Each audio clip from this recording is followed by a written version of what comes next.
Welcome to Updated Autopsy Report, a podcast from Yotze Ben and Friends where we read and watch the inspirations behind Ace Attorney. I'm your host, Ben, and with me, as always, are the two exotic animals roaming my estate, Tiago and Rose.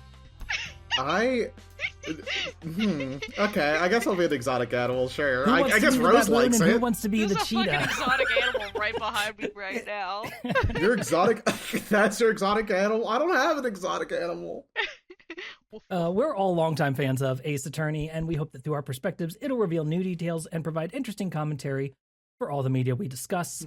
Our intro music is by Lace, and you can find all her other work at leiss.bandcamp.com.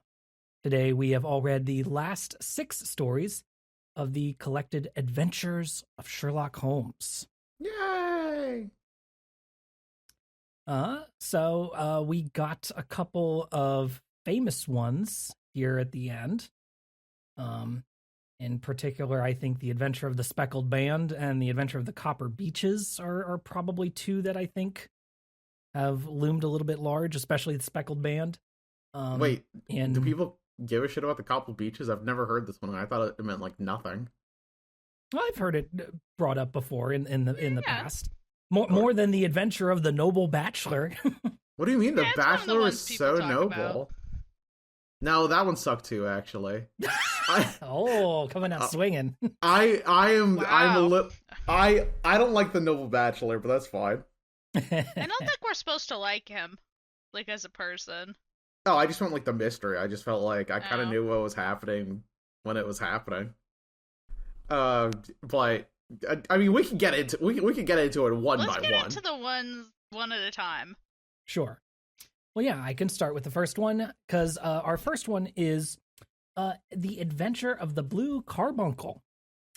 A commissionaire has stumbled into a hat and a Christmas goose dropped by a strange man in the street.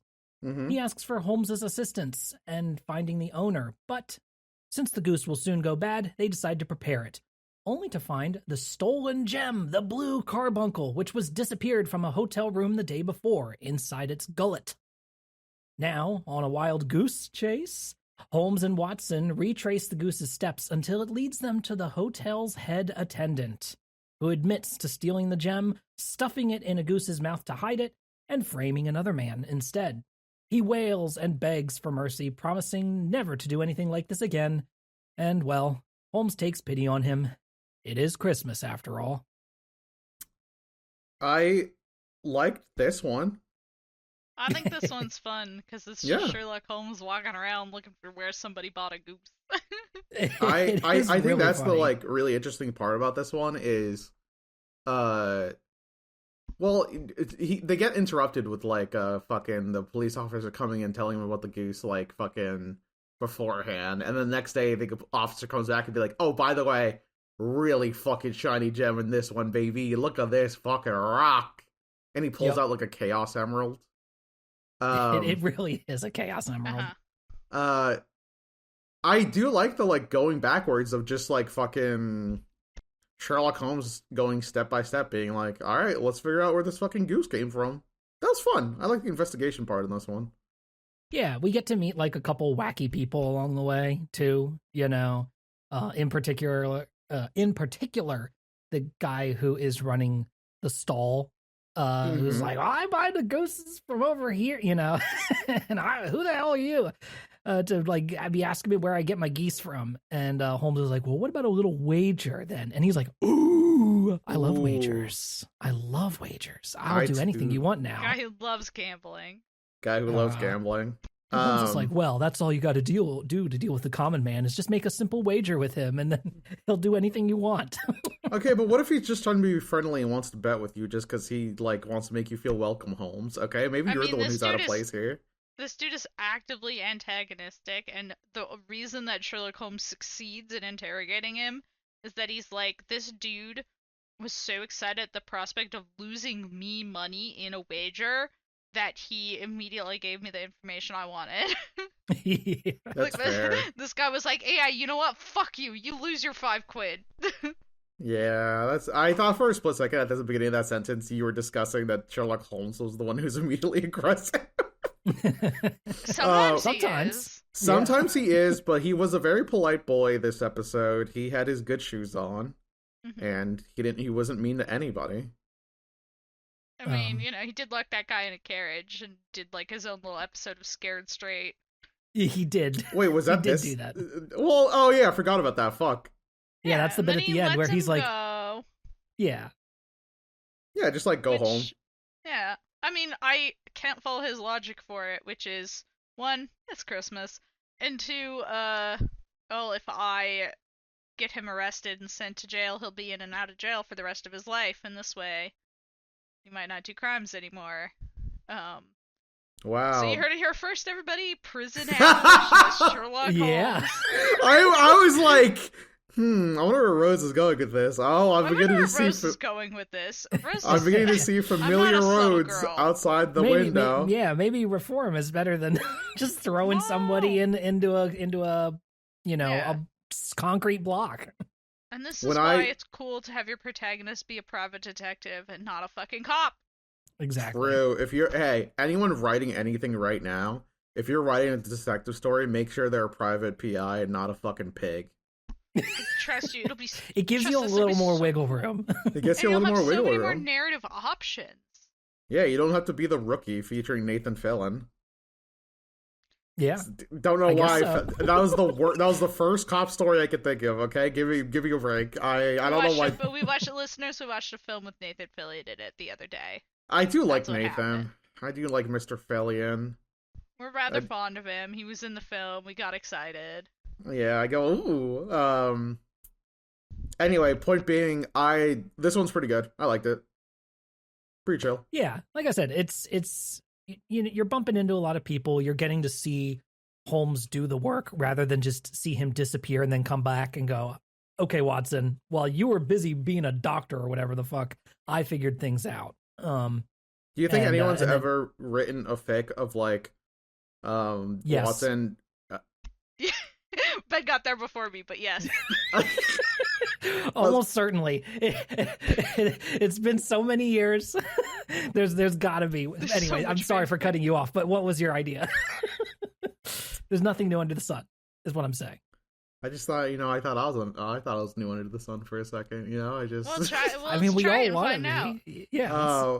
Was there a fic where Watson's worrying about Holmes being out very late and he's like pacing around the room and almost definitely several. Yeah, I feel like that's gotta have been done. I feel like that's actually most likely. Now, that might be in a canon story. I'm not that up on my Sherlock Holmes fanfic, but 1, I feel like, that could easily be just canon, and 2, it's a pretty good fic setup. I'm sure someone's used it quite a few times. Yay! I just want to have what I thought was a good idea, and I still think it's good. You know what? I'm going to stand behind it. It's pretty good. Yeah, I think it's a good fic setup. Thanks. That's all I got for this one, sir. Yeah, well, yeah. There's a lot of stuffing gems down Goose's neck, throats, which is a little bit. The way that makes it sound like the guy just grabs a live goose and just goes, you know what? I'm gonna just stuff this gem down his throat right now while it's still alive. Yeah, I mean, he just real quick. It's like, all right, man. Where they just like eat rocks sometimes, like for And then he turns around for half a second, just one split fucking second, and he fucking misses the goose that he put it down. And he's like, "Oh wait, whoops! There were two geese, Jesus, that look exactly the same."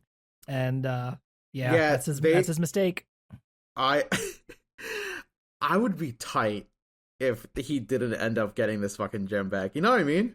Like, if I'm the guy who fed a gem to a goose and then I don't get it back, like imagine a world where Sherlock Holmes didn't fucking exist, and he didn't get a chance to get his fucking thing back. I'd be sweating. Well, he still wouldn't have got the gem back because the gem was given to an honest gentleman who had just simply fallen on some hard times and who was bringing it home to his wife to sort of,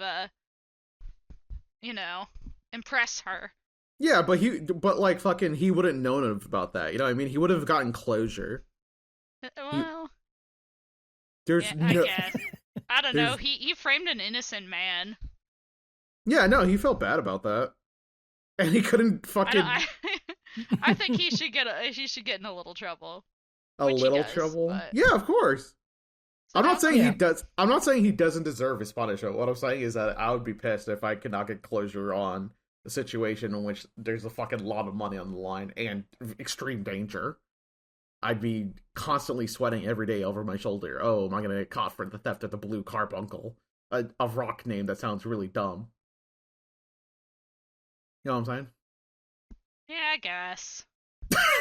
I wouldn't. Perfect, I would- great. No, it's cool. I get it. The greatest punishment for your actions is their consequences, which is you fucking stole this big rock and You get You verbally shouldn't have done reprimanded that. by Holmes, and that's kind of it. yeah. That's There you go. Yeah, That's fair. that's pretty easy. All said. Yeah, he got away. He got scot free because it's Christmas, and Yep. it is after Christmas when we're recording this episode. Well It after better Christmas. be because it's mid-January. It's fucking January. It's No, actually it's not fucking January. It's February. February. Baby. It's February 1st, actually. Yeah. Holy shit, we can't be So. commenting on time. Ben, please take us to a Wait, we new can't one. tell them what day it is. It's Bad. fine. Okay, it's In the fine. Adventure of the Speckled Band, Holmes and Watson are visited by a gothic young woman, Helen Stoner, who says she suspects terrible things are going on in her stepfather, Dr. Grimesby Roylott's house. Her sister died a terrible and mysterious death right before her wedding, rasping out the words, "The Speckled Band," before collapsing. They investigate the house, with Dr. Roylott being an ever-present threat, and the detective decides to do an evening stakeout, tricking Dr. Roylott into thinking that Helen is sleeping in her sister's room. Instead, Watson and Holmes camp out and catch the mysterious threat in action, a venomous snake. They beat it back, and when it retreats, it bites Dr. Roylott, killing him. And that's kind of it. That's so tough. There's that, also a like- baboon. There's also a baboon. Yeah, as I said at the baboon start, is not a factor. we've got wild exotic animals roaming his estate, a baboon and a cheetah. We I see feel the baboon briefly. So bad for that cheetah. That cheetah needs cheetah rescue stat. Yeah. Cheetahs are gentle, anxious creatures that require companionship, and they will literally worry themselves to death if you don't look after them. Mm-hmm. I did not know about cheetahs. Yeah. Now I do. They're not terribly dangerous to humans. Mhm. Because they know not to attack humans. It's super not worth it, usually. Right. At least for them. Yeah, makes sense to me. They're easily stressed out. They often, in zoos, have to give them friends. So they will assign like a golden retriever specifically to be friends with a cheetah. To help them with their crippling chronic anxiety. Aw. It's extremely cute. Look up some videos, everybody. Just brighten your day for yourself. Make yourself happy. Look up like dogs and cheetahs. Yeah, look up like cheetahs and dogs being friends. It's really nice. Oh, that I'm actually trying to does spit some sound. positivity today. Yeah. Hey, Well, fair enough, man. This story starts off very foreboding, very very gothic in tone, like as in a gothic novel, to be clear. And I thought you meant the other one at first, so now thank you for clearing that up. But I mean, the woman, Helen, is also pretty goth, if that's what you're here for as well. She's described as being very pale. Is that?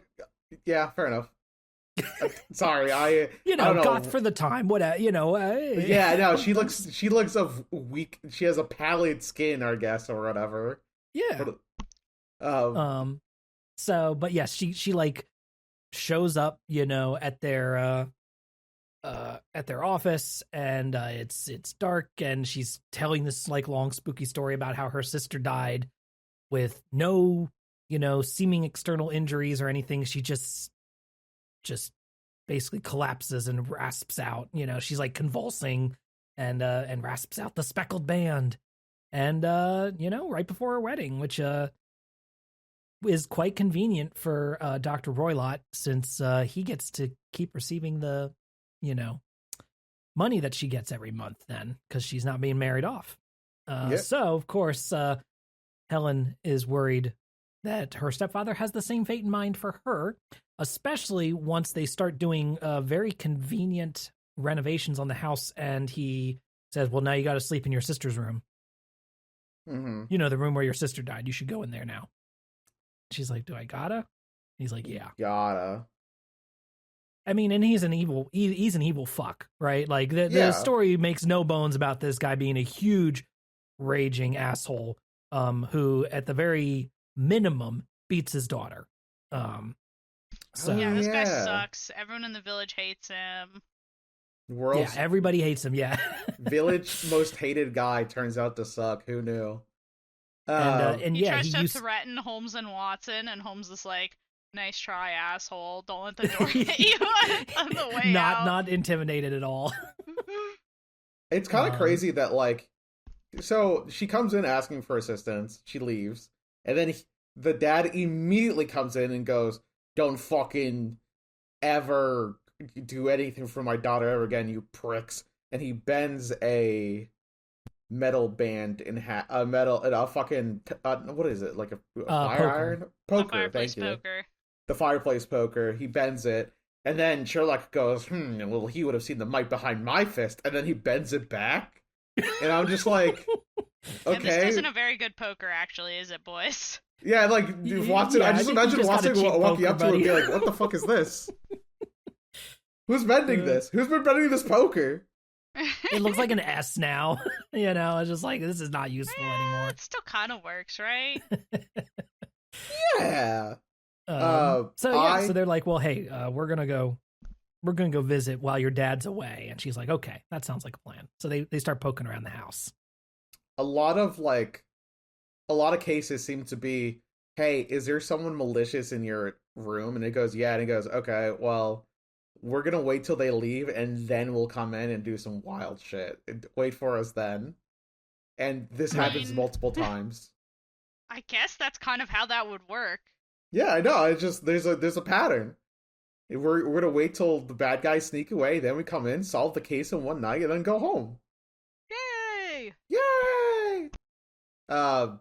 This is also the story that's inspired the Speckled Band story in Great Ace Attorney, with the very weird death that didn't happen. That didn't happen. And I'm still a little bit steamed about that. Are you mad? Any particular reason? I feel like we talked about it a lot on the podcast. Yeah, that's true. I felt a little steamed about that. Well, I know, it's a new year. You could still be steamed. You can have new steam. I still am. Listener update. I still didn't like it that much. Still marinating on it, and yeah. I've finished marinating, and I didn't like it that much. I liked a lot of other things, but that one thing I did not like. Thanks, Herlock. Good old Hurley. Good old Hurley. That case obviously takes a bit from this, such as obviously the snake being involved, although it is not venomous. There it's an actual, just, I think it's just supposed to be kind of like a boa constrictor type thing. But it's venomous. And obviously the girl, when she puts on her disguise, she calls herself Grimsby Roylott at the time. So there you go. There's your other reference as well. He was training the viper, the snake. It was a evil snake. It was a very specific snake from India. I forget the name, but the thing is, the snake is not evil. The snake's not evil. Sorry. I'm apologizing to one person specifically who will not listen to this podcast. It's the snake. The snake. Yeah, the snake is not going to listen to this podcast. Oh my god! I just snorted. In the story, he calls it a swamp adder, the deadliest snake in India. Yeah. However, it isn't. The key characteristics that are described in the story do not all align to any one snake in reality, right? Yeah, I figured. That's fine. This piece of paper that I've got sitting on my desk that definitely isn't just Wikipedia says the key characteristics of the snake in the story are a fast-acting neurotoxin venom, the ability to climb well, the appearance being described as yellow with brownish speckles, a squat diamond-shaped head, and a puffed neck, and Indian in origin. There is no real-life snake that matches all of these characteristics. The snake that comes closest is perhaps the Indian cobra. That's it. Okay. So, the old, as Doyle was wont to do, read about something kind of fantastical and like as he did, like, oh, Mormons, oh, the KKK, oh, I read a story about a wild snake, from India that sounded really imposing. I'm going to kind of use that for my story. My thing about the snake is that he was training it with milk. Yes. Does snakes don't drink milk, right? I Not don't to think my so. knowledge. Because snakes don't breastfeed. So why would they need... Why milk, bro? What possessed you to choose milk as the... Why not like a meat or something? Like bologna? Bologna could have worked. Well, I don't know. It didn't seem to be working all that well, but... He got one confirmed kill. You would want like rats or something, I would assume, right? If you were training a snake like that, I suppose. Yeah, but he got one confirmed kill, the first daughter, right? So, like, something was clearly working. I guess milk works, man. But, yeah. And then he was putting it away in a safe. That's fucked up. There's no way the snake has oxygen to breathe. This guy's doing a lot of animal abuse as well as human abuse. Yeah, but, like, that's fair. It's all bad the whole way down, yeah. It's bad all the way down. I'm just saying that, like, though this guy was a shitty animal trainer and still got a confirmed kill, like, off this fucking animal. And then he tried to go again. I just feel like I would come up with a new method to kill my daughter.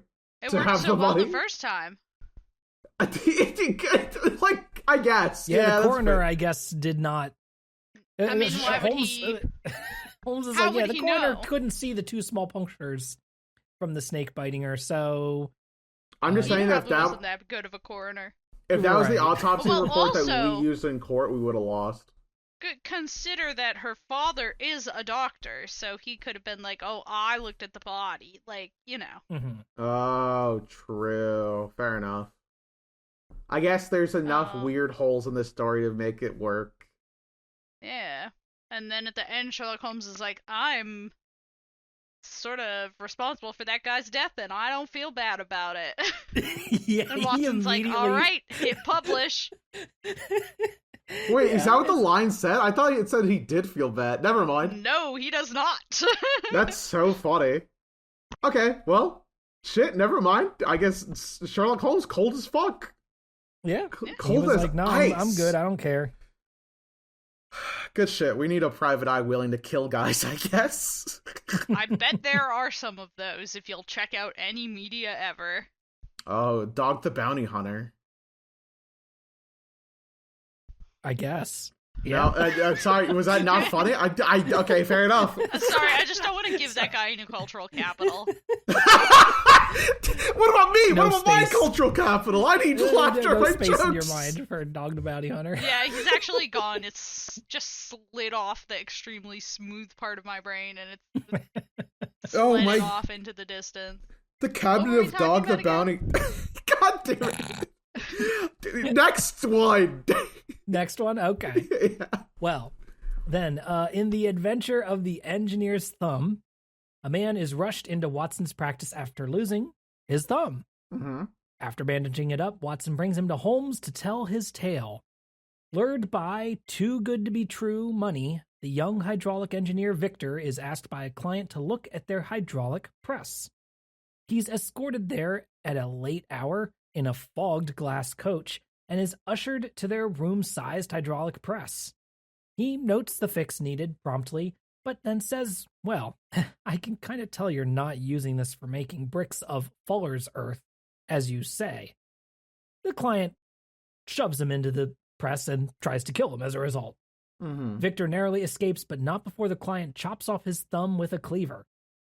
Holmes declares Why, yes, these people are forging money, and we're going to help the police find the house. But by the time they get there and figuring out where it is, the counterfeiters have already gotten away. Holmes tells Victor, well, at least you always have an amazing party story to tell. And you know, I have an idea for a hydraulic press-themed YouTube channel, too. God damn it. That's true. He did say that. He did say that. This one's a wacky one.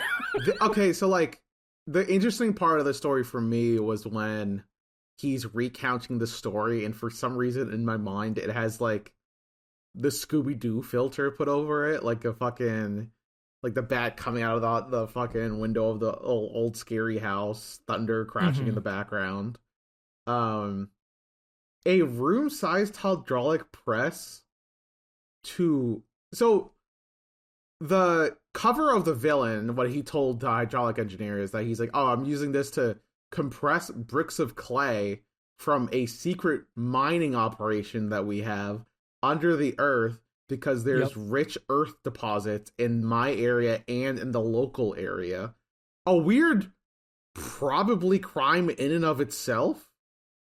So, if you were... But it's not forging counterfeit money. So, I guess he was hoping that with enough money that this kid who is ignorant of the ways of the world would, just kind of go like, well, all right, money's good enough. I'll keep my mouth shut for this. He already, like, made him super promise to keep his mouth shut about the deal. So when the kid went, oh, by the way, I know this isn't for Fuller's Earth, I feel like the villain, would have been like, okay, so shut your fucking mouth and take the goddamn money. Like, don't kill him on the spot. Don't put him in your hydraulic press room. It's so easy to just take the money. Although the other two villains seem to be, like, a little more sympathetic and actually help him escape. Yeah. Yes. Because it is revealed that this villain has killed another innocent hydraulic engineer.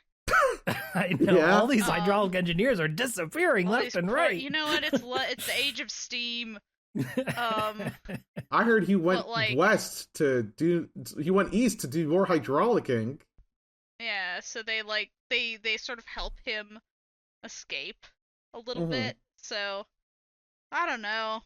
They're like, yeah, we want to do counterfeiting, but we don't want to kill people, That's wrong. So, I just think if I walked into a house and I saw a hydraulic press the size of a room, I would be like, no, I don't want to be in Resident Evil.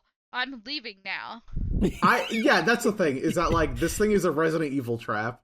I feel like even if you are counterfeiting money, why would you choose an object from Resident Evil 1 to do it? Why not just get a normal hydraulic press? Am I insane? I feel like you chose a way scarier option. Yeah, I poked around a little bit, but I'm not super knowledgeable on how this is, like, a better use of space or resources compared to doing your counterfeiting another way, right? It is kind of important to mention how he escapes this hydraulic press room. The floor and the ceiling are like video gamey. The floor and the ceiling are like reinforced, but the walls are made out of wood. So he just goes, "I'll just break through the wall." He sees a crack. He sees like a weak piece of wood where some light is shining through. So he's like, "All right, it's either this or die." Yep. So he kicks hard and pushes through. If I'm a villain who has a hydraulic press room death trap, I make sure the walls are reinforced. It's some super villain ass shit. You're just like, also, what does it look like inside of a fucking? I want to see what the inside of the wall around the room looks like, because I'm wondering, how does this thing like have enough leverage to press? The idea of having a room that just is a hydraulic press is insane to me. And out of all the like weird ways people have come up to kill people in Sherlock Holmes, I think somehow him not getting killed by the hydraulic press room is a weird disservice to like all the mysteries you could have written about. Oi, Sherlock, we found a very flat guy in this room. What's up with that? I feel like boy, this guy's shaped like a pancake. pancake, Mr. Holmes. Not only that, he's got the insignia of the Queen on him. What's up with that? He looks like a dollar bill. All British people carry the insignia of the Queen. like it's pressed into their body? Yeah. I mean, I think maybe we're just using slightly different turns of phrase for on. Oh, fair enough. Yeah, when I meant on, I mean pressed into his body because it got turned into a coin. He got turned into I wouldn't be surprised if all British people had that too. All people got turned into coins. Couple fresh pounds right out of the mint. That's why it's called pounds. Guys, we solved Britain. The whole mystery. It's right down to the pound. Yeah, anyway. But yeah, so he looks around, he's like, this is OSHA compliant. Sorry, I'm out. And as he escapes this room, he gets chased by the client with the cleaver, and he chops his thumb off as he's jumping out the window. And so yes, during the blood loss, he's like, and he's running away. He collapses and faints, but then when he wakes up, he finds himself much, much further away from the house than he originally anticipated. Still he's like, well, how did I get here?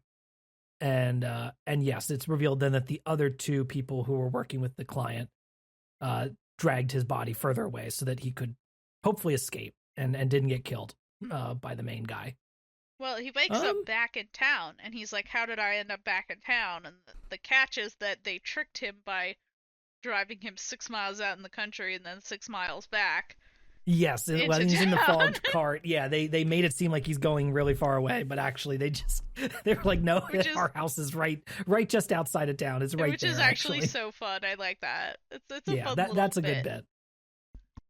Because yes, then you get to have the bit when they're looking at the map, and all the people who are looking at it go, well, I think it's 12 miles north, and Watson's like, well, I think it's 12 miles east, and Lestrade's like, I think it's 12 miles west, and everybody picks a direction, so all 4 directions are picked except for Holmes, and he goes, it's right here, and he points right in the center of town.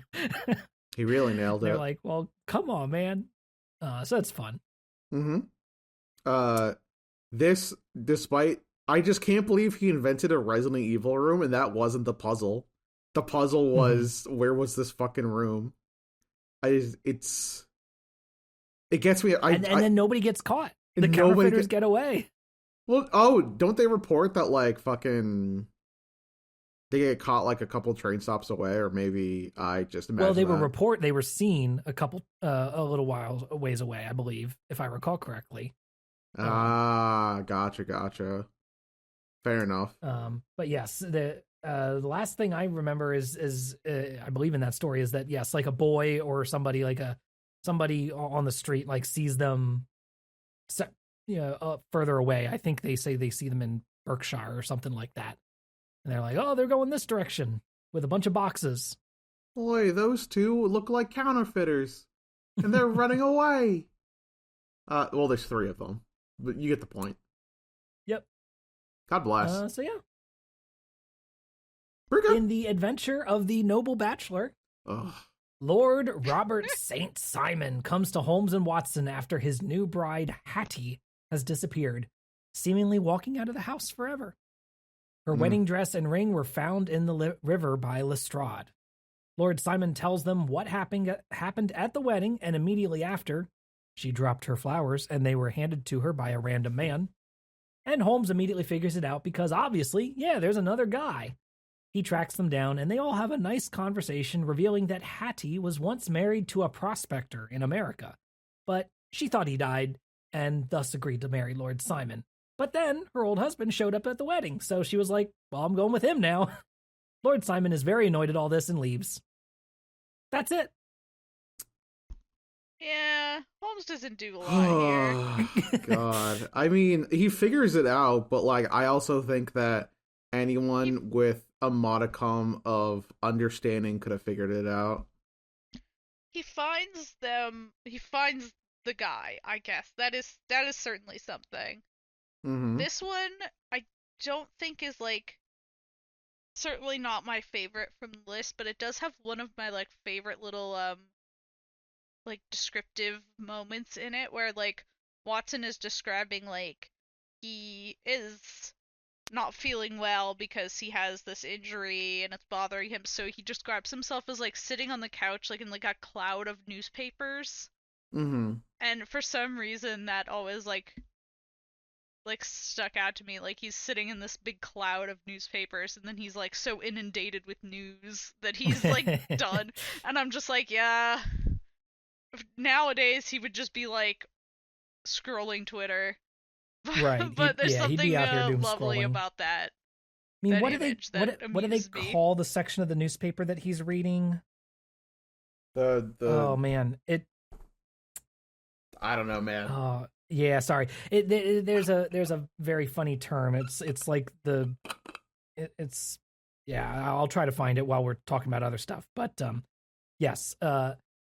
This one does have a few fun turns of phrases, and the one other thing I do like about this one is that Lestrade does actually get one important piece of information. The thing is, though, is that he is looking at the wrong side of it, and in the classic ace attorney method, you have to turn the piece of evidence around and look at the back of it.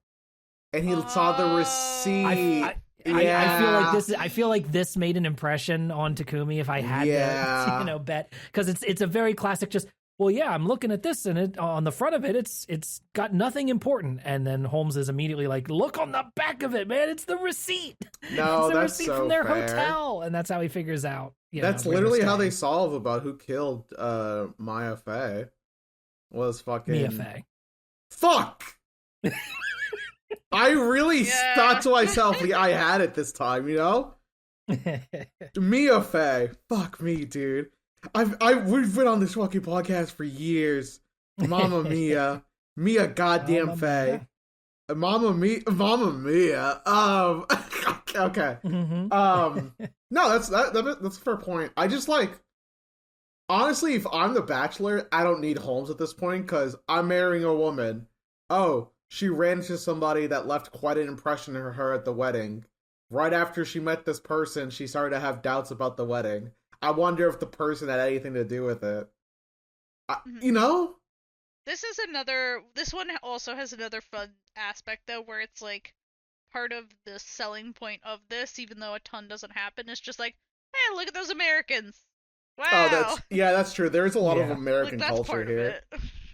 They are very American. These Americans are so strange. Oh yeah, and they're like, yeah, this Hattie girl, she'd be described as, well, what we call her in America would be a tomboy.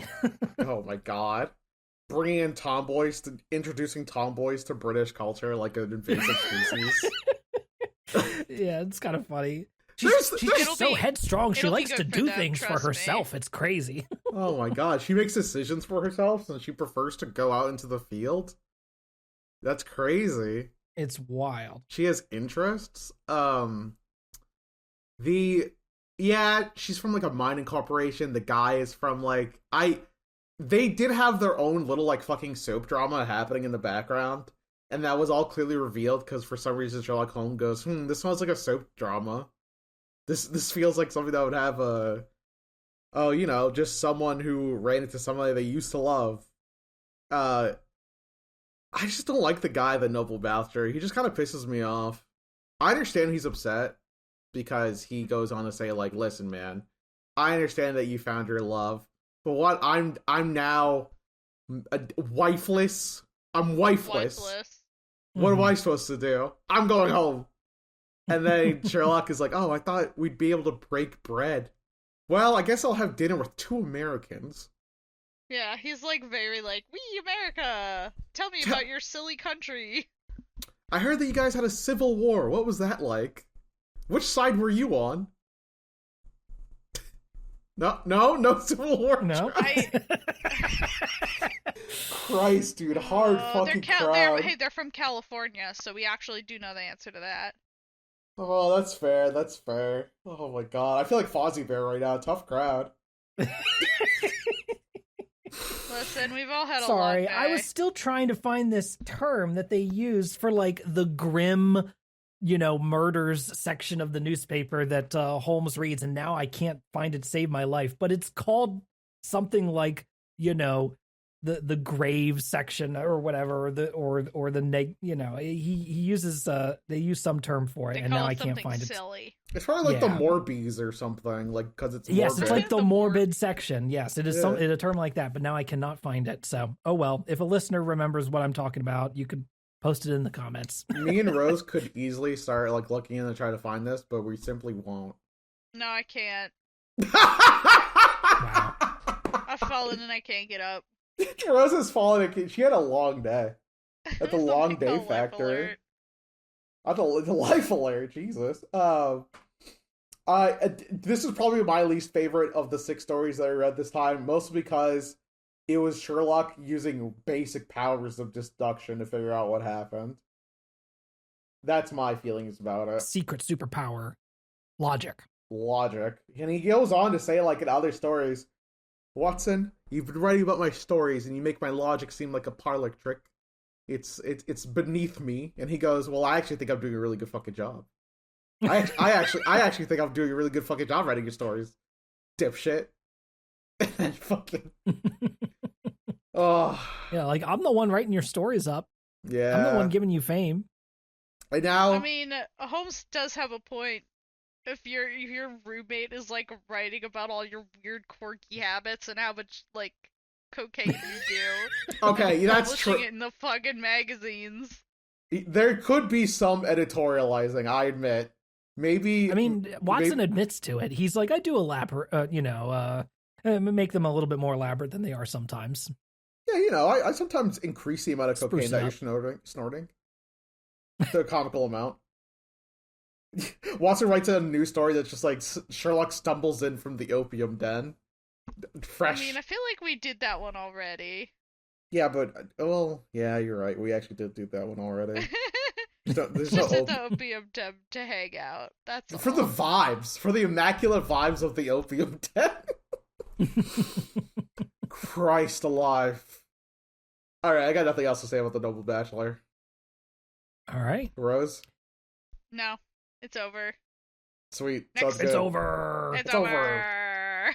In the adventure of the Beryl Coronet, a rich member of the royal family needs a loan of £50,000 from the banker Alexander Holder and leaves him with his Beryl Coronet as collateral.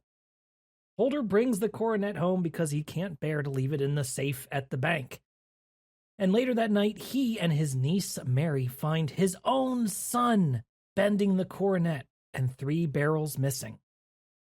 The son refuses to admit to the crime, but also won't elaborate at all on why he was touching it in the first place.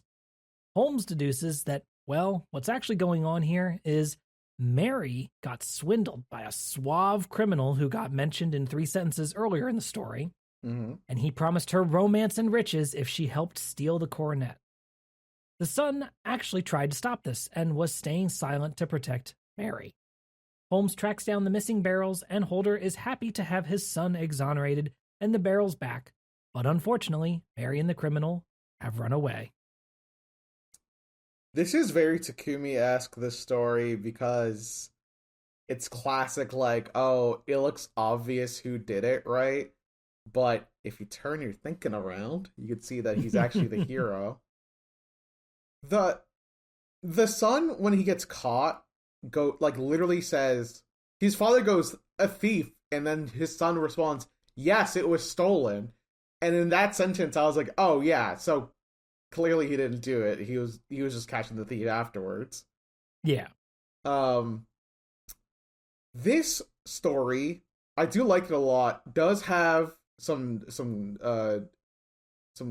cousin niece activities going on.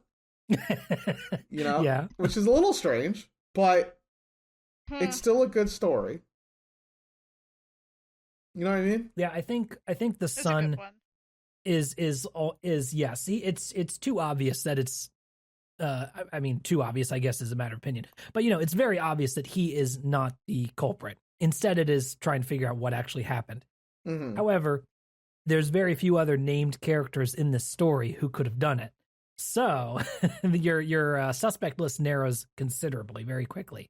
Yes. So I was immediately very suspicious of Mary, and I was like, well, She's the only other one in this house who knew about it, really, unless one of the servants listened in, which they do bring up a couple times that could have happened. Yeah. And consider that as a possibility. But yes, we're kind of. I was immediately on the track of like, okay, well, let's see how Mary got involved in this somehow. And then yes, we get mentioned that the son Arthur, he has a friend who shows up occasionally, Sir George Burnwell, who Holmes immediately says, oh well, yeah, he's a notorious criminal. He's a thief who's been around quite a bit. He's a ladies' man who's known to steal their hearts and crush them and turn them into dust. Yep. So of course he's evil. He's gotten his hooks into Mary. He showed Mary how to smoke cigarettes, and now she's stealing the fucking barrel coronet. And there's definitely a little bit of she's just too naive about the world. She's been sheltered. So the first man who comes along and gives her any interest and is like, but also if you'll steal this coronet from me. Well, and she just goes, okay. It's the first man who isn't her cousin. Well, listen, yeah, maybe that explains some of it. Because it goes on to say we're not related.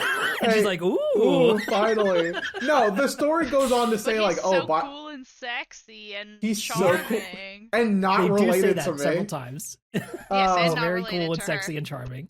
What happens is that they go like, oh yeah, the son was in love with his cousin Mary, and it's like, okay, you could have just been friends. I do this for a good homie, I take the fall for a homie, just it didn't have to be a weird thing like that one. But I guess times were really different back then, and you could just marry your fucking cousin. Yeah.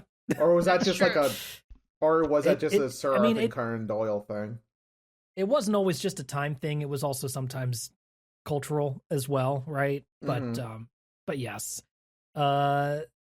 Sometimes everybody wanted to keep everything inside the family, and it was like, yeah, not great. But that only has bearing on the story in so much as yes, Arthur is not willing to, it supplies a motive where I think reveal. A motive could have been something else. I mean, she was still family either way, right? Yeah, exactly. It's just I think yes, you could have easily done it with him just saying, "Oh, I don't want to throw my cousin under the bus." She's really nice and a good person. No, he could have just I don't know why she would have done this.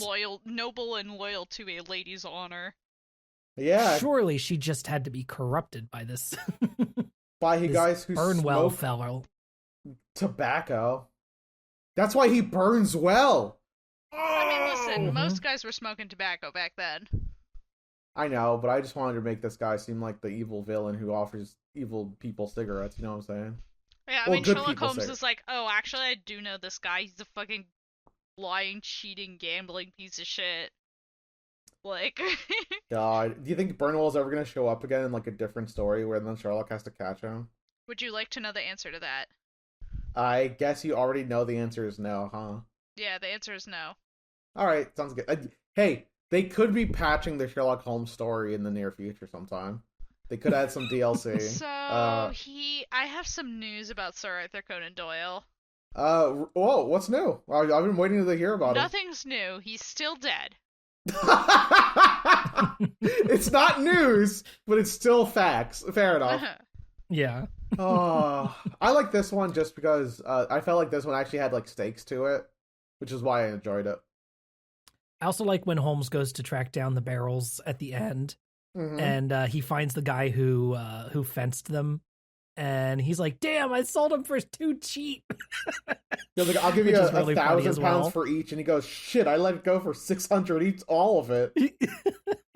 Yeah, it was really good. I also do like the description of how Holmes brings out the coronet, where he simply just like goes to the guy like, "So you told me you'd pay me 1,000 for each, right?" And he goes, "Yeah, you better make it 4,000. Write out a check." And he goes, "Okay, fine." And then he writes out the check. He goes, "Cool, thanks." And then he just tosses it on the fucking table. I think it's very funny that like Sherlock Holmes waited till he didn't even wait till the ink was dry on that fucking check and then drops it on the table. God bless. Also, when he tries to bend it as well. Yeah, it's really... He's like, Now I'm going to try to bend this. All right, are you ready? I'm going to try to bend it.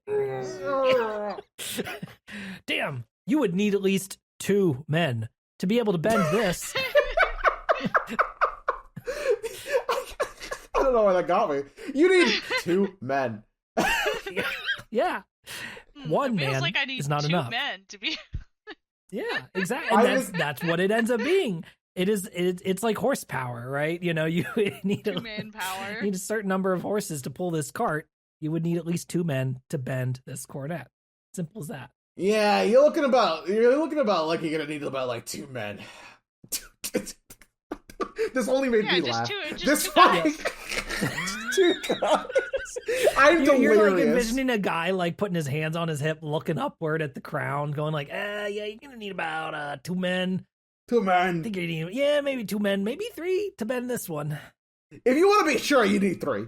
But I think you can do it 2. You can bend it with 2. You're gonna need 3 if you want to break it in half. 1 ain't gonna do it. But if you're really gonna want to bend it, not probably even gonna Sherlock need Holmes. Guy named Beckham. I think he can do it pretty good. Oh, he can't. He can. Oh my god, good movie. All right. Well, our final story is The Adventure of the Copper Beeches. A governess is about to be hired for a strange new governessing job, and Violet consults with Holmes to see what he thinks of this job offer. It requires that she cut her hair short, wear certain clothes, and many other odd stipulations. He says that he suspects something dark is at work, but cannot say exactly what. She takes the job due to the excellent pay and also knowing that Holmes has promised to swoosh right in to her aid if she requests it. She does so very quickly. The strange head of the family, Mr. Rucastle, asks her to sit next to a window while he tells her hilarious stories and makes her laugh, and then forbids her from going into a wing of the house.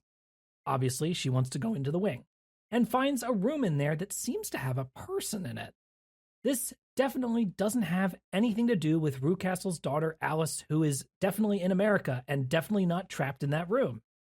Holmes and Watson come to Violet's aid and break into the room to rescue this girl, Alice. But they find, wow, her fiancé has already escaped with her. Rucastle returns, finds Violet, Holmes, and Watson there, and unchains his vicious dog to attack them. But the dog is too wild and attacks Rucastle instead, which solves that problem nicely.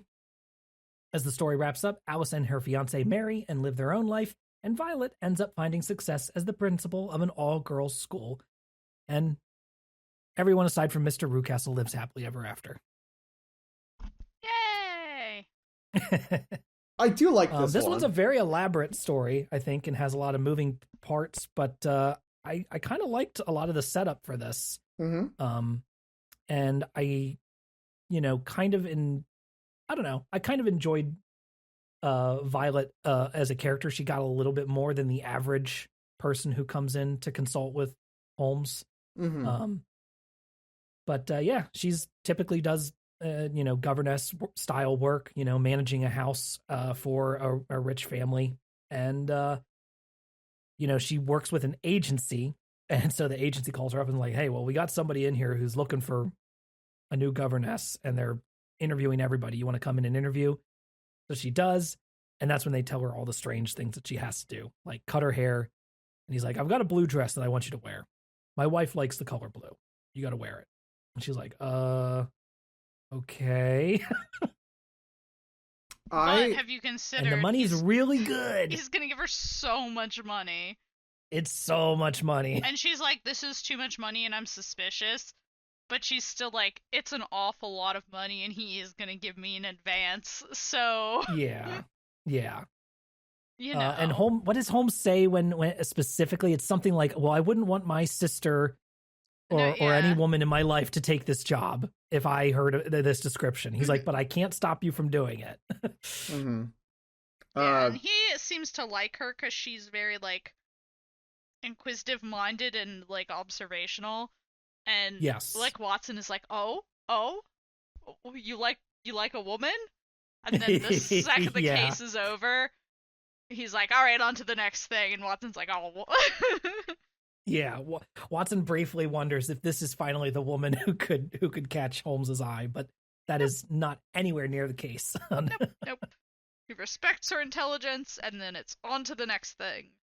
Yay! Like a proper king. The Um, the thing that got me about this one was the description that she has for like the house that she's, by the way, governing. This is Tiago speaking. I just learned what a governess does. I thought governess was a term for people for like a female governor. Oh my gosh. Oh, this must have been very confusing then, huh? A lot of these have probably been confusing. Whole area. Listen. I didn't want to say anything, right? Because I was like, I definitely know what a governess is. It's too late to ask. I think I know what a governess is. That's so fair. You know, it's good that we're covering it so people know. Nope, they're typically like your primary job is the education and care of like children in a house, but you also like do other things like help around the house and whatnot. I'm learning a lot. Like you're not like a maid, right? You're not preparing dinners or anything like that. But yes, you're yes, like Rose said, you're typically, if they have a kid or multiple kids, you're making sure they get educated, that they get where they need to go to their classes, that kind of stuff. You know, you're kind of a parent in place of the actual rich parents. But then, yeah, you also will manage the other servants in the household and, you know, just make sure everything around the house gets taken care of, you know? Yeah, like if you've ever read Jane Eyre, it's that. She's a governess. Yeah. Confession. We should read Jane Eyre. Okay. Well, I don't need to confess anymore. Are there any murders in Jane Eyre? Are there any murders in Jane Eyre? There is a mystery. Oh. There is a mystery. That's true. I like the description for the house because it kind of seems like there's like a genre of like horror movie where the idea of it is that like you are a caretaker in a new house and you apologies. And you have like a section that you're not allowed to touch kind of thing. Don't go up there. Don't talk to these people during this time. Don't do what I say, even if it seems strange to you.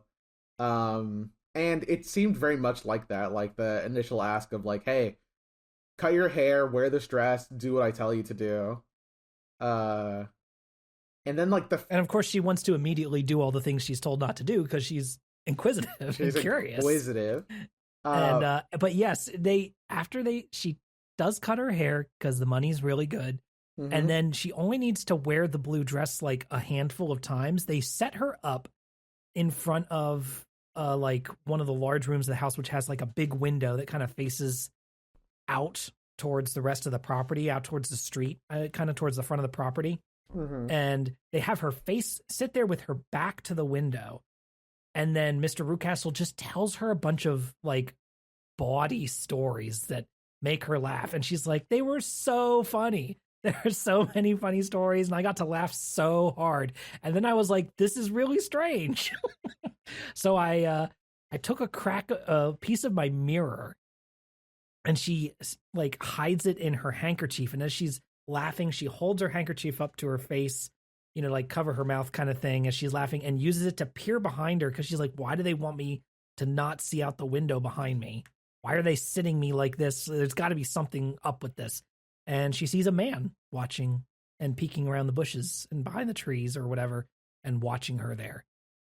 So that's really what starts to arouse her suspicion. And she notices that Mrs. Rucastle, who is here and quiet and doesn't really say much and is not a huge part of the story, but she notices that she used the mirror, and that kind of starts to make everything a little bit more uneasy around the house. So that's kind of fun because again, Violet, she gets some agency here. She's investigating and doing some things too, you know? Yeah, it's pretty sweet. This one's like, I think my favorite one. Yeah, I like this one a lot. Generally pretty well regarded. I think the Speckled Band's great.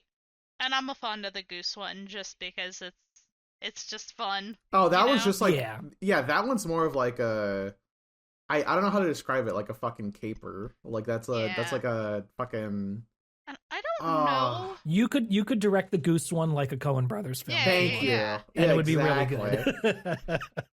And now I don't know if this is like a direct inspiration or not. But the Goose one always reminded me of one of the Tintin one of the Tintin comic books, Mhm. the Castfire Emerald, where the Mhm. hey, spoilers for Tintin. That's Everybody, crazy. if you haven't read all the Tintin books, unfollow me now. What the But fuck? there's this emerald that's stolen, and Tintin has to look for it, and he eventually determines that it has simply been stolen by a magpie that lives on the grounds of the estate, and it's been right outside the window the entire time. After all of this like subterfuge and discovering all the secrets of everyone who's in the house, the answer is Bird took it. Bird took it because it was shiny. Bird took it because it was shiny, and Yep. that is truly, I don't know if that's inspiration, but that always reminded me of that as a young person. So I've got Yeah. a fondness for that one. Pretty The good. outside agitator, aka Bird. The bird did it. Nobody eats that bird though. It's just like a little magpie. It's fine. Oh, just a Yeah. cute bird. So yeah, so Violet, yeah, she summons Holmes because she sneaks into the wing of the room of the house where she's not supposed to be, and yes, she sees a shadow moving on the other side of this locked bedroom that she cannot get into, and she, rushes out and is confronted by Mr. Rucastle right then, who's like, "Well, what'd you see?" And she's like, "Nothing. I didn't see anything." And he's like, "Well, it's good that you didn't see anything, because if you saw something, I might have to feed you to my dog." I forgot about the She's like, fucking dog. Oh. She's What I- like, "Oh, I gotta talk to Mr. Holmes right now. This is fucked." The fucking yeah. By the way, we have a dog that we don't feed very well, so that he's hungry, and we let him loose on the grounds at night. Yeah. What? That's not safe at all. Yeah, there's It's only not one safe. servant who can calm this dog, right? I'm glad he got redeemed at the end. That was very nice. I think he The got servant? redeemed. Yeah, he got redeemed. No, did I misread that? I mean, he and his wife, his wife is apparently very knowledgeable about what's all Yeah, going and on there. She is actually like She kind of does the sympathetic and is yeah. attempting to help. Yeah, she even like goes on to break the original daughter out, and would have probably helped the party if informed. right. It was I thought she was sick, and she apologies. Someone drops No a line worries. about like how the wife of no wait the groundskeeper and their wife. The wife was the based one. The groundskeeper is apparently someone who gets drunk very often and doesn't do their job very well. But then someone apparently But the dog's friendly to him. but the dog's friendly to him. So that's why he's there still, basically. It's because he's the only one who can manage this vicious dog. fucking mastiff, just an absolute fucking unit. Yep. They drop a line that's like, oh, by the way, he's clear of alcohol now. He's not going to drink anymore. And I go, oh, okay, cool. I'm glad he. Yeah, just a little bit on the end of his story there. Yeah, hell yeah, nice job getting clean, bro. Good shit. Yeah. I just like that. I was like, all right, fine, fair enough. Thank God that the other people got redeemed in this. Yeah.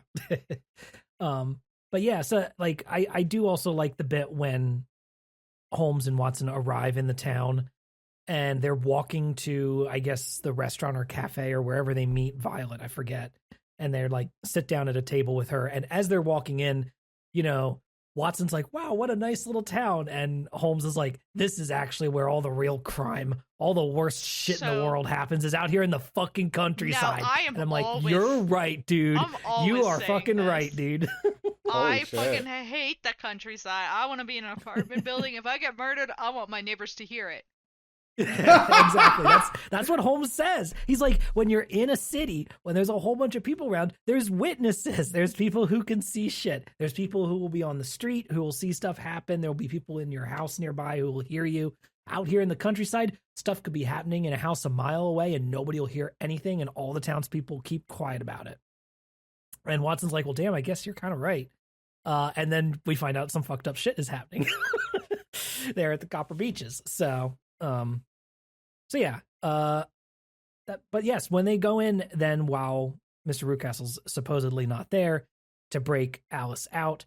It's very funny. You know, it's kind of a dramatic moment with Holmes and Watson like, okay, we're going to break the door down together. 1, 2, 3. And then there's nobody in there. Fucking nobody. And the skylight's already open and she's already absconded away with her fiance. Oh boy. Who, to be clear, is the guy who was, that Violet saw watching her from the window. Mm-hmm. And if you haven't pieced it together yet, it's because Mr. Rootcastle was the reason why he asked, Violet to cut her hair and wear the specific dress and face away from the window and laugh at his stories is so that he could make the appearance that his daughter is happy and alive and not trapped in a room so that this fiance will go, oh, I guess she really doesn't love me anymore. Yeah, not married. And she not really going has to rejected marry you. me. Haha. Yeah. To try to get him to go away. Obviously, he doesn't buy it for a second. Mm-hmm. God bless. But yeah, so there's a lot of moving parts here, but I think it all kind of comes together in the end. And yes, I really enjoyed this one. And yeah, and yes, the other thing that I thought was kind of fascinating was when the dog bites Mr. Rootcastle's throat at the end. He doesn't kill him, so Mrs. Rootcastle has to take care of him for the rest of their lives. But Watson comes up to the dog, and the exact wording in the story is, and then I blew its brains out, which is such a modern turn of phrase in my head. So to see it in here, I was just like, oh, damn, Watson keeps that thing on him, and he's not. I told you he keeps that thing on him. I know, but the modern phrasing of, I blew his brains out. I was like, whoa, damn, holy shit.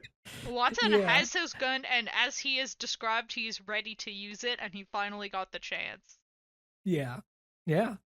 So, yeah, I would love. I didn't look it up then, but I would love to look up the first usage of "blow your brains out" in terminology for guns. See, like when that first came into prominence. If that was a recent turn of phrase around when Doyle was writing this, was he using slang? Is that what was going on here, or has this been around for hundreds and hundreds of years at this point already? Hard to say. No, I think I did find that very funny. I think for a split second, Arthur Conan Doyle became like the Oracle of Delphi, and it had the one fucking line that would stand the test of time. Counterpoint: I feel like the second guns got invented and somebody did that, they were like, "Wow, it's like you blew his brains out of his head." That's what we should call it. Like, it's pretty much what you call it, The other turn, if we're talking about turn of phrases that showed up in this that also are very funny, I assume everybody else particularly enjoyed when Holmes woke Watson up and he said, "Sorry to knock you up so early in the morning, Watson, but I wanted to wake you up so that you could hear about this case because, well, by the way, the landlady knocked me up because a client came by and knocked her up, so I figured I'd knock you up, Watson." And he just keeps saying it. He says it like 4 times in a row, and I'm like, all right, man. All right, dude. Listen. I guess that's how we used to wake people up, I guess. The English language is truly beautiful. Well, I guess if you're like knocking on somebody's door, like, and you're waking them up, like, I can see. I'm so glad you chose. Yeah, no, I get how that used to be the way you'd phrase it. It makes sense. I understood it immediately. It's just made me laugh. Yeah. Oh, God bless. God bless. But yeah, so we've got quite a few good stories here. Looking at the list here of all of the stories. Yeah, I mean, I think Copper Beaches might be my favorite one. Maybe recency bias is playing a factor here, but I really did enjoy that one. Mm-hmm. Obviously, the Speckled Band was great as well. Mm-hmm. The Blue Carbuncle was great.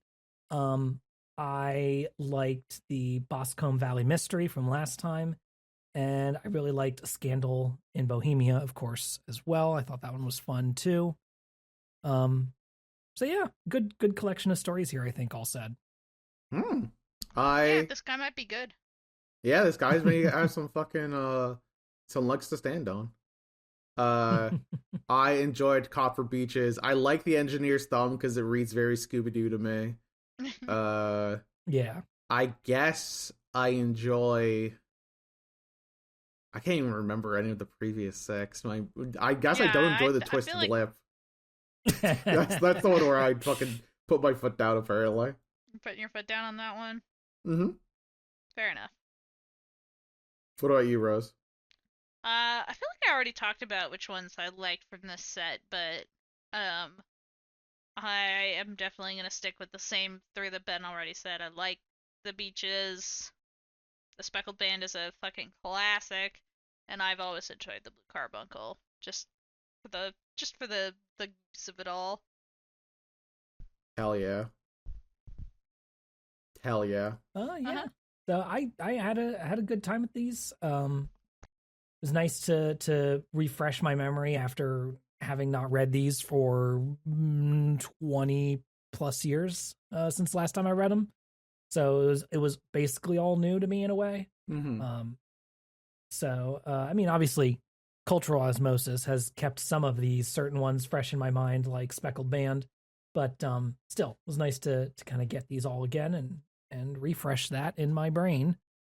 Yeah, if nobody else has any last thoughts, then I think we can call it for this week. Yeah, I like them. I like I Sherlock like them. Holmes. Yeah. I've been known to say that I like them before, and I'm sure I will say it again. Well, yeah, then I guess for next time, does anybody have any familiarity with Agatha Christie? I've heard of her. I've Heard of her? Heard of her. Have yeah. we done any? Has anyone done any reading of her work on their own before this? No. No. Okay. I'm a fake literature fan. I've never read any Agatha Christie. I'm a real literature non-fan. I never admitted anything. Yeah, I mean, I have only for Agatha Christie, I've actually only read Murder on the Orient Express. I've seen that I read that one when I was a teenager. And obviously, yeah, we watched the movie on here. So we have some of that experience. But yeah, I have not read any other Christie. So we're going to do that next time. I think that's part of why I'm enjoying this podcast so much is that, like, mystery is usually, with the exception of my friend Mr. Sherlock Holmes, been something that it's been a missing area in my repertoire. So having a delightful time with that. Hell yeah. Yeah, I like filling all this in. So, yeah, let's keep up with that. So, and you can keep up with us via our website, autopsy.report. There we go. I got the words out. Yay! Which will let you stay up to date on everything we do, get you linked to all of our social media accounts. We also have a YouTube channel, which features Let's Plays and other fun videos at youtube.com/@Yotseben. You can follow me on Blue Sky under the username Yotseben. Tiago, where can people find you? You can find me at Tiago Time on Blue Sky. I'm chilling. And Rose? You can find me at Rose Nonsense on Blue Sky, which is where I am at. You can also find me where everyone in the entire Greater Boston area is shoveling some fucking snow. Mm-hmm. Holy shit. That was a lot of snow. snow. The whole East Coast, yeah, at this point is shoveling snow. We're all doing it together, everybody. Let's go. And it's like 3 degrees out there, so stay warm. Clambering over the giant ice piles that are blocking the fucking crosswalk. I'm gonna go take a shower after this just to experience heat. Mayor Wu, I need you to fucking get next time. Instead of just pushing all the snow into the crosswalk and leaving it. Also, we should pick it up and put it somewhere else. Yeah, the trains, bud switches for like switching tracks are frozen, so nobody can get anywhere. And my dear friend and colleague was trapped on the orange line, and they said, "Hey, the track switching mechanism is frozen. We're going all the way back to Forest Hills, all the fucking way." Listeners, if you're not from Boston, that's the end of the line. It's a long way. So they backed the whole train all the way back up and then drove the train all the way back into the center of the city. Damn. So they were late for work, obviously. Yeah. I mean, at least it solved the problem, but yeah, that's a That's a real hell of a Like, roundabout path. Come on, what is happening in this city? Anyways, apparently that's where I'm at. I'll see you all out there. The cold. Thank you so much for listening. We hope you'll rate and review us on Apple Podcasts, Spotify, or your favorite podcast platform. Although we'd really love it if you stopped using Spotify, because we've had so many Spotify problems over the last couple weeks. They're Those just bitches. It's so frustrating, and they've removed our first like 4 or 5 episodes. So if you want to listen to the first episodes like 1 through 5 now on Spotify, they're gone. I apologize. I'm trying to get them back, but Spotify is no help with this. They're just useless. So they don't do anything. We'll keep working on it, but so anyway, enough bitching about Spotify. Next time we will be reading Mergers and Acquisitions of Roger Ackroyd. The Merger and Acquisitions. The Murder of Roger Ackroyd by Agatha Christie. We're going to read chapters 1 through 13, so read 13 as well, of that book. This is basically the first half of it. So we're going to go ahead and read the Murder of Roger Ackroyd, which is perhaps Christie's most famous Poirot novel. It's not Murder on the Orient Express. I mean, here's the thing. This one has a lot of fans for a big reason. But we'll get there once we get there. This is definitely one that I've heard of as well. So, although I don't know a ton, so I'm going to try and learn as little as possible. Yes, this one has some fun. I'm unfortunately, I know I'm burdened by a little bit of knowledge about this one just through cultural osmosis, but I'm going to do my best to be a naive reader for the podcast. So that you can all enjoy that together. This is also, like I said, it's one of her most famous works, and it was originally serialized in 1925, but it was fully published as a novel in 1926. So you could say that this year is its 100th anniversary. Wow. I'll take it. So I'll take it, I guess. So it's it's timely. Kind of. Yeah.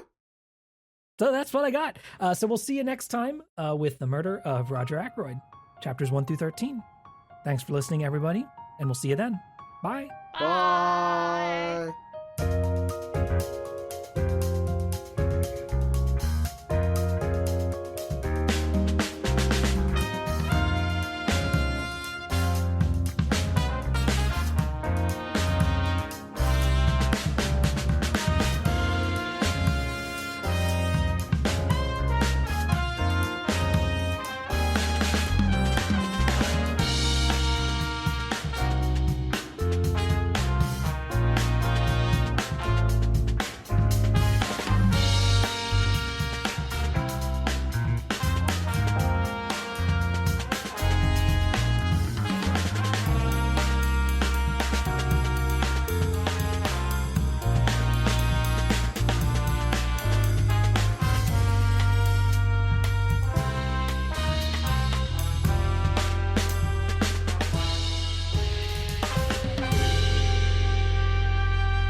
Quote of the day.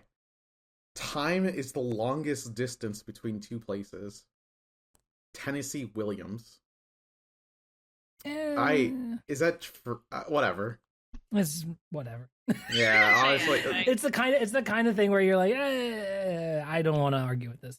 You submitted your homework for the day, I guess. Yeah. Anyway, today I went and I saw Send Help, the new Sam Raimi film. Oh shit! Is it good? I thought I had a lot of fun with it. Okay, it's like very it's just very classic EC Comics, like Crypt Keeper ass. Let's just do a horror film, It's kind of 90s in that way, in that it's very straightforward to the point. It seems... know the pitch. You know the pitch in the trailer? That's the movie. Yeah. Right? He made the movie that you were expecting to see. Yeah. It seems oddly claustrophobic to me in a way that, like, I really want to watch. It seems good. Also, I just it's, got you know, real distracted by the new Chapel Run look that just dropped. Really? Like yeah, what? I did see that image. Did you Is see there- it? Yeah. I did Is there a see new that image. banner? It's Like, hard what not is to it? see. It's hard not to It's see hard it, not actually. to be seeing it. I'm sending it. It's actually kind of crazy considering the guy who isn't into like Chappelle Roan. So it's so hard for me to not say Chappelle Roan. It's Holy shit! Chapel. Yeah, Okay, holy shit is right! I'm sorry. Whoa. Yeah, it's all apparently it's like a prosthetic thing, like that she's wearing over top. I saw somebody tweet that. So we can get away with it? Yeah, like it's not it you know, this is a you know, like cosplay boobs. Yeah, you can Yeah. actually It's like see you can actually see the line of the breastplate. Oh yeah, you could definitely see breast. Yeah, I'm just saying they're not real.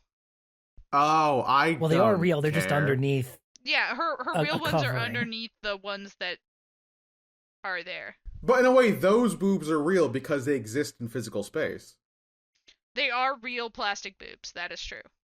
and they're out there, and someone could potentially have them. What? That's a weird way to phrase that, but sure. That's a weird way to say that. Somebody No. could have them, you know? So The great boob heist of 2026. No, it's like I just watched one of the Columbo episodes where he's like a little sexist, and it affected me. Bummer. Oh We should no. record. Now that I got a little 2026, sexism it's in time me, for let's- sexist Tiago. Honestly, it's sorry, Rose. New year, new me. New year, new me. I'm a lot worse. I don't know how the listeners are gonna feel about this.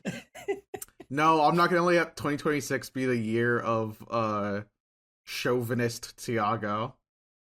I don't know what year it's gonna be, but it's gonna be something else. Final Fantasy VII. The year of Final Fantasy VII Tiago. So You're just gonna get really polygonal. yeah, all my edges sharpen, and I get fucking like. And you have hands the size of toasters, and your Oh my shoulders God. are really big and square, but your elbows are really teeny tiny. And I do something really funny to the local environment. Yeah. I do something that won't get bleeped out again. Uh-huh. The reason I said Final Fantasy VII is because if you look at the Gutenberg book of the book that we're reading, the contents have Roman numerals, and I was like, oh yeah, we started at the 7th today. What's the Roman numeral for 7? Final Fantasy VII. There you go. That's the whole train of thought. That's the whole train of thought, and by God, it's a shitty train. It's stuck together with like glue and popsicle sticks. All right. Yay! All right, we can get into it. Yeah, 1 second here. I'm just making sure I have all my tabs open.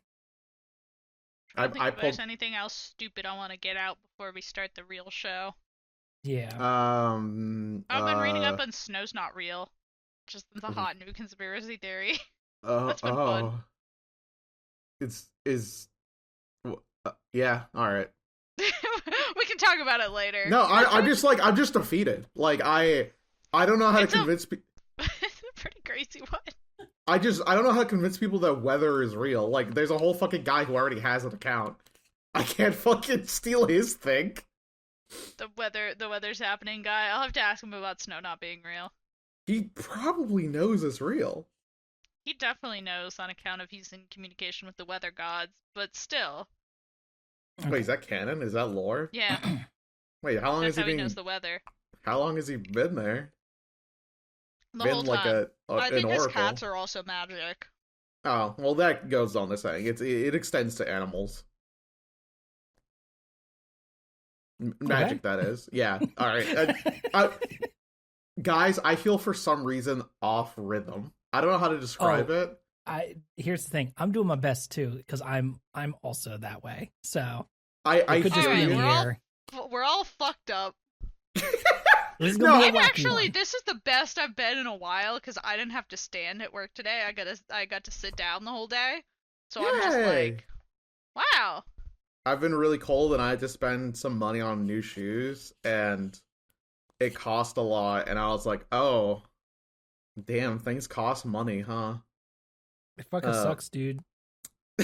Yeah, I just have to get new shoes. I think they'll break in fine. I just need to get like gel insoles and they'll be okay. I forget that like every time I buy shoes, I'm like, oh yeah, don't forget you need gel insoles, Tiago. And it's like, don't worry, I don't need the gel insoles for this one. And then I put it on, I'm like, my fucking insoles. Fuck. The excitement of new shoes for me is almost always immediately tempered by having to break them in. Yeah. And like dealing with like the ramifications of that, whether it's just your feet adjusting or the shoes, you know, getting worn in as you wear them out and about a bit. Yeah, I literally just need gel insoles and I'll be fine. Like the thing that hurts is like the arches, because I have very flat feet. I'm a flat foot. Okay. Mm-hmm. Hey, come on, Flatfoot, get out of here. I got my shoes. No, stay. I'm kidding. Okay, thank you. I changed my opinion immediately. As soon as I turned around, I felt bad as soon as the words came out of my mouth, Toad.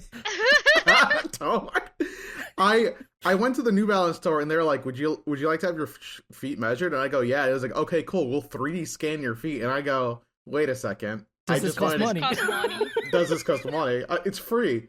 And he was like, "All right, you're 11 medium wide." And I go, "You're an 11 large." And I go, "Yes, I knew that." He goes, "You have very flat feet." And I go, "Yes, I know." He goes, your heels are very wide at the back. And I go, "Well, I didn't know that, but now I'm self-conscious about it. Thank you." You learned one new piece of information, I guess, at least. I can didn't help you choose shoes in the future. All I really fucking learned was that the shoes I was buying is the one I was gonna buy. What a surprise! I can't believe he just. What's the deal with airplane food? And what's the deal with airplane food? Well, actually, Rose, the deal is that they cook it up there. They have a sky chef, and they have like a little pit stop. Sky chef? They have a pit stop the plane pulls into, like a drive-through, and that's where they get the food. It's all pickup. God, I wish they did that. Okay. Let's do the podcast now. Yeah, we were fucking. Ready? Yeah, you got it out of here. No, I'm gonna off rhythm the entire day, but there's no other way around it. So the only way is forward. I was at members desk today too. I didn't talk to anybody. I just was fucking me all by myself in the cold visitor center. So I do feel like mentally there is a like if you don't talk to somebody for a long time during the day and then you talk to somebody for the first time, is at like night, I feel like wild. I feel like I don't know how to interact with people anymore. All laws of social conduct have left my mind when the sun went down, and I'm just like, I'm gonna say the worst thing that could possibly enter my mind right now, and you're gonna listen to it. Yay! Yay! Yeah, okay. You built up meter all day. Honestly, I've been building meter the entire day, but it's like the Berserk meter from it's Frenzy from fucking Bloodborne. And now you're about to unleash it on an unsuspecting populace. The populace being you two right now, and then because of how time and nature works, the people listening to this in the future. Yep. Mm-hmm. All right. Well, let's unleash our energies upon an unsuspecting populace. All right. Well, my dog screams in the background. Okay. All right. Now go. She shut up. Okay. I'm gonna go.